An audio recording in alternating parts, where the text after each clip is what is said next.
We're in San Bernardino at the San Bernardino International Airport, home of the former Norton Air Force Base, and I'm here with Bob Edwards at the museum. At the museum. Bob, when did this museum open? We opened 2 years ago in March, this coming March. We're almost 2 years old. Okay. And you know what, I had no idea that you had a museum here until somebody from the city said, hey, you gotta check out this new museum. Tell me, how did this get started and how long did it take to establish? Well, a young lady from the Inland Empire Redevelopment Agency asked if there was anyone interested in helping them establish a museum here at the airport that would capture the Norton story. Sure. So several of us volunteered and spent a year putting together our command media, if you will, our processes and procedures. And then we started to build. We opened the doors. This was a big, empty, unfinished room. And in January and in the following March, we opened the museum to the public. Now, were you in the military here at Norton Air Force Base? Yes, this was my first assignment. Oh, wow. Back in 1967. Okay, a couple years ago. A few back. Now, what about, there's a lot of people in the museum today that are, I guess, here to help us. What about the rest of the individuals? We have a board of directors, and then we're dependent upon a lot of the volunteers from the general public and also from the Norton Veterans Group that come in and work here at the museum. We're open 2 days a week, Saturdays and Thursdays, 10 to 2. We're also open on an as-needed basis when schools or senior groups or everything like to come in and bring their group, then we avail to that as well. So here in the museum, what can people come out and expect to see? Well, what we've gone and asked the public to bring us their memorabilia. The folks that were stationed here or worked here as a civilian, everybody's got memorabilia that they collected in their career. And everything you see in here has come through the front door. It's all come back to Norton. What did you bring, since we're going to meet others, what did you bring that's near and dear to you? Oh, well, there's several pictures and whatnot in here that I have donated. Okay. Yeah, that I brought during my career that had a big influence here at Norton. What's the thing that you're most proud of serving our country? Being able to do so. Very nice. Very nice.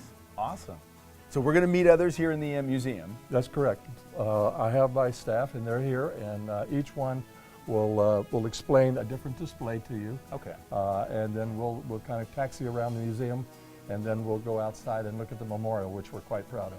Very nice. Well, thanks for having us here. My Appreciate pleasure. It. All right. So Norton was a native of San Bernardino. Yes, he was born and raised in San Bernardino. He went to grade school, middle school, high school, junior college in San Bernardino.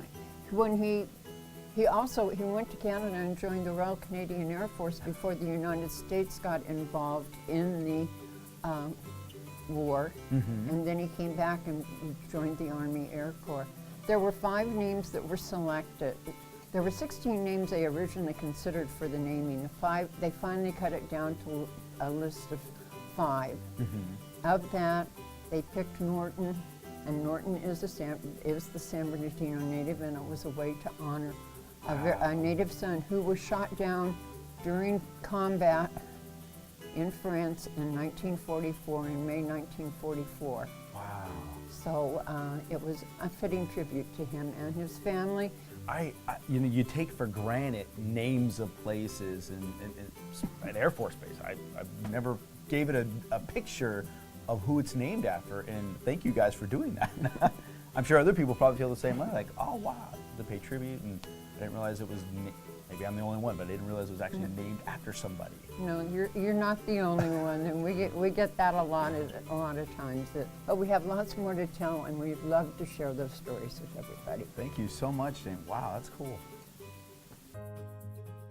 So I'm here with Jim, and when you walk in, that picture, you're about to tell me about this picture, and that's one of the first things I noticed when I walked in. That's a great shot. What are we looking at there? Now here's a shot of a C-141 flying over the top of old Norton Air Force Base, where we currently are right now. Yeah. What we did again was the fact that the mission of the C-141 that was stationed here at Norton Air Force Base, we carried everything that you could possibly get in the back of the airplane, from Christmas trees to nuclear weapons. Here's a windshield off a C-141. Now look how thick that Oh my goodness. Yeah. Oh my goodness. That's many layers of glass and plastic, and that actually is heated in the airplane. So if you ever get hit with a bird, it'll just bounce off and not, kill the pilot. And this was donated to the museum. So it's amazing the stuff that the people donate to the museum. Sure. That they find sitting around. So the end of our tour is actually outside, and I'm here with Billy. Billy, you said you wanted to stop and talk about this box real quick. Yes, I did. Yes, this is a 1930 mailbox that was donated to us from the post office.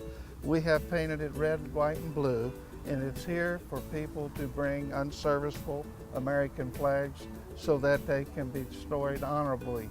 We also have something very unique Yes, to the we do. world here, Yes. right?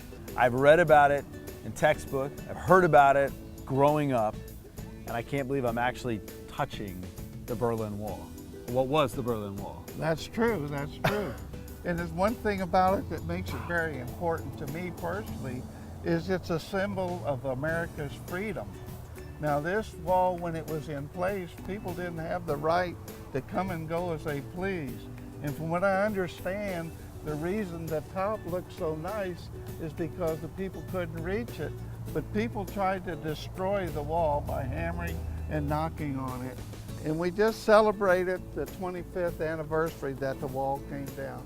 So we're very fortunate here at the Norton Museum to have actually a piece of the Berlin Wall. I mean, just driving by, there's 3rd Street right there, Del Rosa right there. You can actually see it from the street. Right. Wow, wow, this is so cool. So unique to the Inland Empire. Oh my goodness, let alone the world.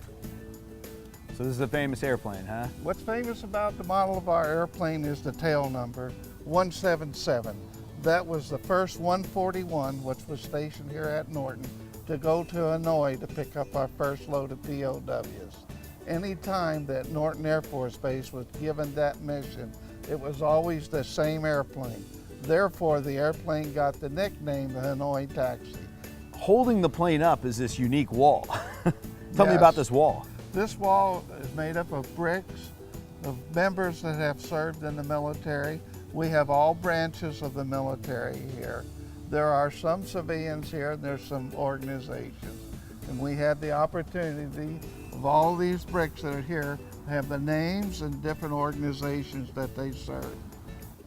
Wow. Well, Billy, I want to thank you, and I want to thank all the other volunteers out here at Norton Air Force Base Museum. Obviously, a jewel.